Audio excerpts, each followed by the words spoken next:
سلام علیکم، من آیدینم، تتو آرتیست. 10 سال کار تتو میکنم که 9 سالش تتو نداشتم. امروزم ماجرای کل تتوهای خودم رو میخوام بگم.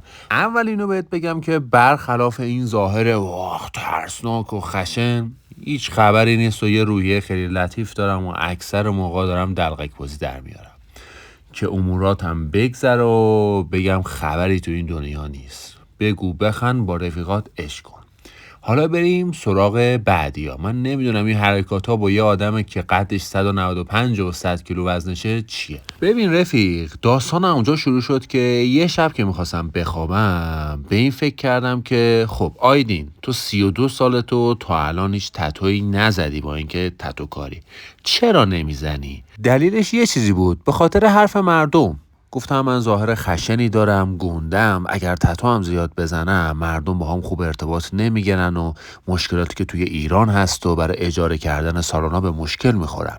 اینجا هم این تتو رو اولین تتوی بزرگی بود که برای خودم زدم که پشتش هنرجوام زدن و قسمت جلو سر اژدها رو خودم جلو آینه زدم که خیلی هم سخت بود. اینم شد نتیجهش، رخ کار رخ عقاب و قیافه وحشتناک، ولی فکر نکنم کلن انقدر خشن باشم، نیستم.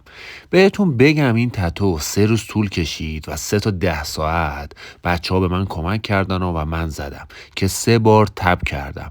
طول این تتو 51 سانت بود. این تتو اژدها دور من پیچیده. اگه یک فرد معمولی و این تتو اژدها رو پشت کمرش میزدیم شبیه یه فول بک میشد، یعنی از بالای گردن تا پایین باستن اون اژدها وسط کمر رو میگرفت، ولی چون دور من چرخیده زیاد نشون نمیده. شاید ترسیده باشی 3 بار تب کردن. نه عزیزم، شما تتوی بزرگو میتونید توی جلسات مختلف بزنید. چون من 10 ساعت بود اذیت شدم.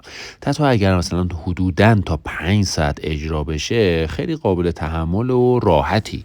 پس برادر من نترس. خوب دیگه یواش یواش وقتشه بریم سراغ تتوهای بعدیمو و ماجراهای بعدی. تتو بعدی یه جاه طلبی کامل بود. تتو روی گردن که خیلی درد بیشتری داشت. جاهایی که پر درده رو سعی میکنم بهتون بگم. دلیلش این بود که گفتم دوست دارم هر جوری که خودم عشقم میکشه زندگی کنم. دیگه برای حرف مردم من زندگی نمی کنم. هر جایی که دوست داشته باشم روی بدن خودمو تتو میزنم. به خاطر اینکه گفتم من 32 سال به خاطر حرف مردم زندگی کردم.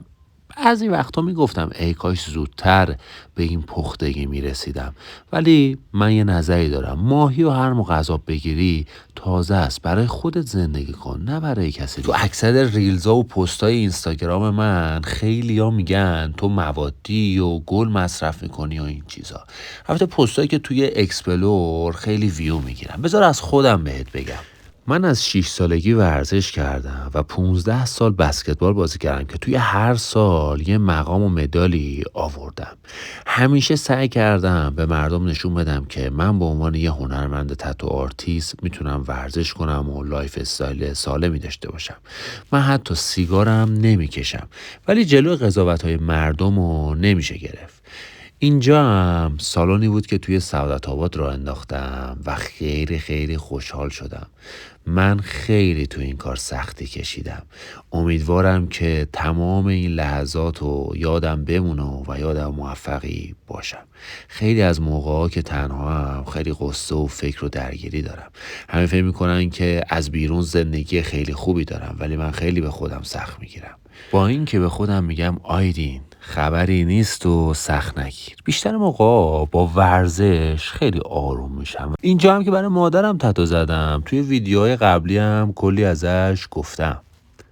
میدونم موضوع اینه که من تتوامو به شما نشون بدم، اما اینجا ازت میخوام فکر کنی که من مثل برادرت میمونم و این هنر منه. دوست دارم که منو حمایت کنی و مثل یه رفیق کنارم باشی. پس منو سابسکرایب کن. سابسکرایب؟ من میگم باید تا سابسکرایب ول کنید دیگه، من گیر ندید، کارو بگیر آقا. اما تتوهای بعدیمو گفتم که میخوام دستامو تتو بزنم. تا قبلش میگفتم که دیگه دستاتو نزن، که بعدش این کارو کردم.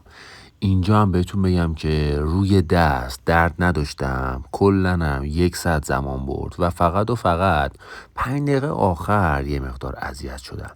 تتو روی دستم فوکوسه، یعنی تمرکز. اگر اصطلاحاتو اشتباه میگم وا بده دیگه، ولم کن، اذیتم نکن. زبان تو خوبه، من اصلا زبانم خوب نیست. فوکوس داشتم میگفتم خیلی دوست دارم که همیشه تمرکز داشته باشم و دوست داشتم این جمله رو و این کلمه رو، جمله که نیست، کلمه رو روی دستم داشته باشم. اما تتوی بعدیم، وای، تتو روی فیسم بود.